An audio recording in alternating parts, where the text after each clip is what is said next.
മുത്തുമാണിക്യമാണിന്റെ ത്വാഹ വസ്സലാത്തു വസ്സലാമു അലാ മൻ അർസലഹു ഹുദൻ വമാ ബഅദ് ഫഖദ് ഖാല അല്ലാഹു തആല വഫിൽ ഖുർആനിൽ അദീം വഫിൽ ഫുർഖാനിൽ മജീദ് ബഅദ അഊദു ബില്ലാഹി മിനശ് ശൈത്താനിർ റജീം അൽഹംദുലില്ലാഹില്ലദീ ഫാത്തിറസ് സമാവാതി വൽ അർദ് جاعل الملائكة رسلا إلى آخر الآيات. وقال نبينا صلى الله عليه وسلم خلقت الملائكة من نور أو كما قال عليه الصلاة والسلام. இந்த உலகத்தை படைத்து பரிபாலிக்கக்கூடிய எல்லாம் வல்ல அல்லாஹுவிற்கே புகழ் அனைத்தும் உரித்தாகட்டுமாக.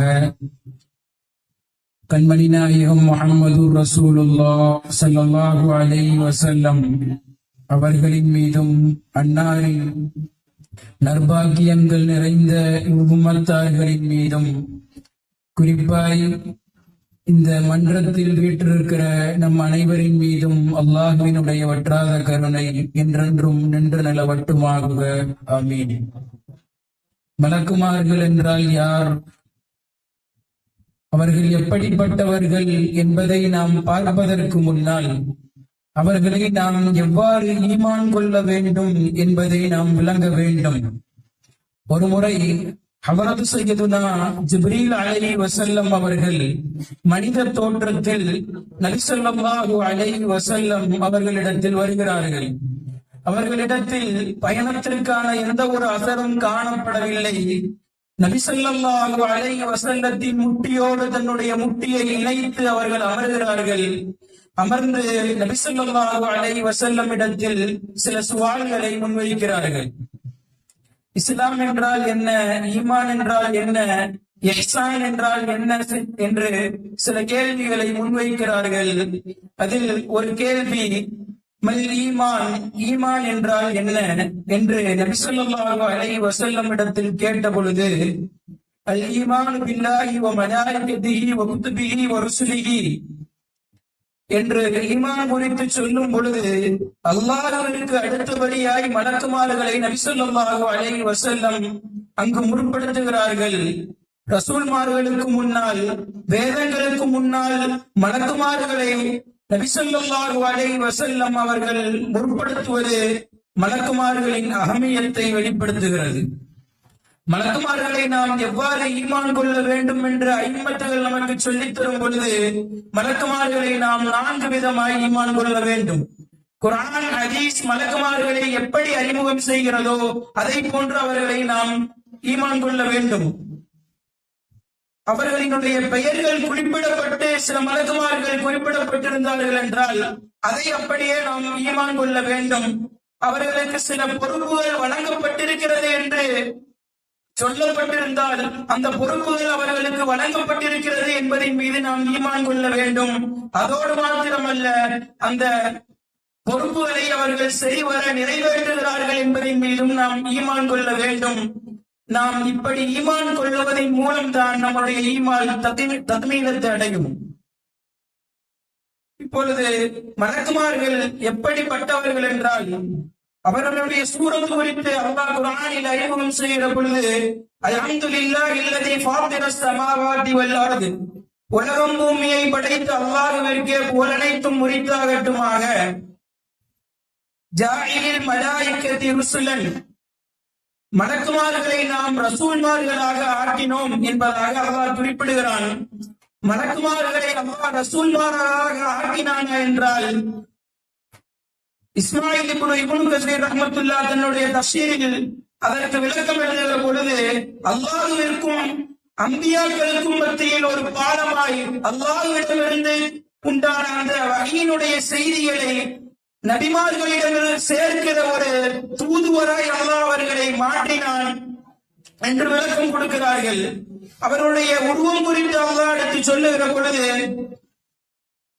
அவர்களுக்கு நாம் சிலருக்கு நாம் ஒரு ரெக்கைகளை கொடுத்தோம். அதை தொடர்ந்து அல்லாஹ் சொல்லுகிற பொழுது, அவர்களில் சிலருக்கு நாம் இரண்டு ரெக்கைகளை கொடுத்தோம்.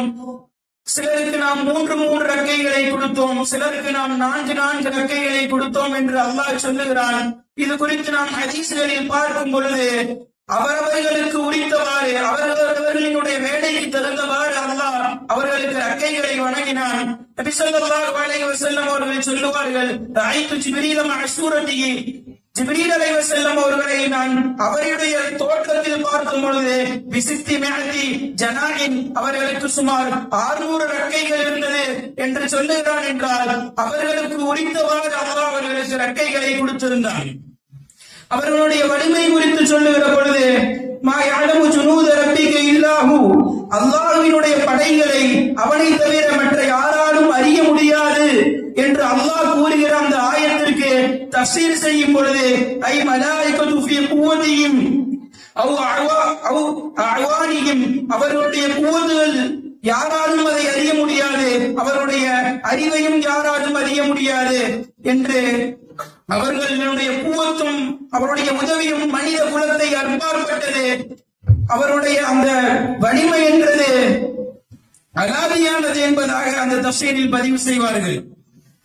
அடுத்ததாக அவர்களினுடைய எண்ணிக்கை குறித்து சொல்லுகிற பொழுது தெளிவாக அவருடைய எண்ணிக்கை எந்த ஒரு கிதாபுகளிலும் எந்த இடத்திலும் பதிவு செய்யப்படவில்லை. ஆனால் ஹதீஸ்களில் நாம் பார்க்கிற பொழுது கோடிக்கணக்கான மலக்குகள் இருக்கிறார்கள் என்பதை நம்மால் அறிய முடியும்.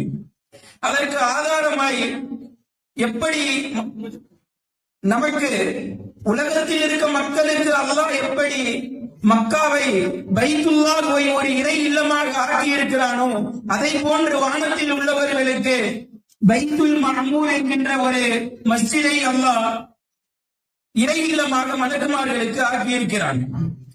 அது மக்காவிலிருந்து நேர் மேலே வானத்தில் அது இருக்கிறது. அதில் சுமார் ஒரு நாளைக்கு சுமார் 70,000 மலக்குகள் அதிலே நுழைவார்கள். ஒரு முறை அந்த இதில் நுழைந்து விட்டு வெளியேறிவிட்டார்கள் என்றால் இலைகி அத்தா தபூமுஸ்ஸா, அதற்கு அடுத்ததாக கியாமத் வரையும் அவர்களால் அந்த பள்ளிக்குள் நுழைய முடியாது. ஒவ்வொரு நாளும் புதிதாக 70,000 மலக்குமார்கள் அந்த பள்ளிக்குள் நுழைகிறார்கள் என்றால் அவர்களுடைய அந்த எண்ணிக்கையை நாம் சிந்திக்க வேண்டும். மலக்குகளின் எண்ணிக்கை என்பது அது அலாதையானது, அது மனிதர்களினுடைய அறிவிற்கு அப்பாற்பட்டது. அதை போன்று மலக்குமார்களை நம்மால் அறிய முடியுமா என்றால் அல்லாஹ் சொல்லுகிறான், இன்னல்லாஹ இதா அஹப்ப அப்தன், அல்லாஹ் ஒரு அடியாரை நேசிக்கிறான் என்றால் ஜிப்ரீல் அலைஹிஸ்ஸலாம் அவர்களை அல்லாஹ் அழைக்கிறான். அழைத்து ஃபகால இன்னி உஹிப்பு ஃபுலானன், இந்த அடியாரை நான் நேசிக்கிறேன், எனவே நீங்களும் நேசியுங்கள் என்பதாக சொல்லுகிறான். அவர்கள் வானத்திற்கு சென்று யுனாதி ஃபிஸ் ஸமா, அங்கு உள்ள அனைத்து மலக்குமார்களையும் அழைத்து இந்த ஃபுலானை நீங்கள் நேசியுங்கள் என்கிறார்கள். அதன் மூலம் அல்லாஹ்விற்கு நாம் பிடித்தவர்களாக ஆகுவதன் மூலம் மலக்குமார்கள் அனைவரும் நம்மை நேசிக்கிறார்கள் என்றால் எவர் அல்லாஹ்விற்கு பிடித்தமான நிலையில் ஈமானின் உச்ச நிலையை அடைகிறாரோ அவர் நிச்சயமாக மலக்கை அறிய முடியும் என்பதில் எந்த ஒரு சந்தேகமும் இல்லை. எனவே ஈமானின் உச்ச நிலையை அடைவதற்கு அல்லாஹ் நமக்கு தௌஃபீக் செய்வானாக. ஆமீன். வாஹிரு தஅவானா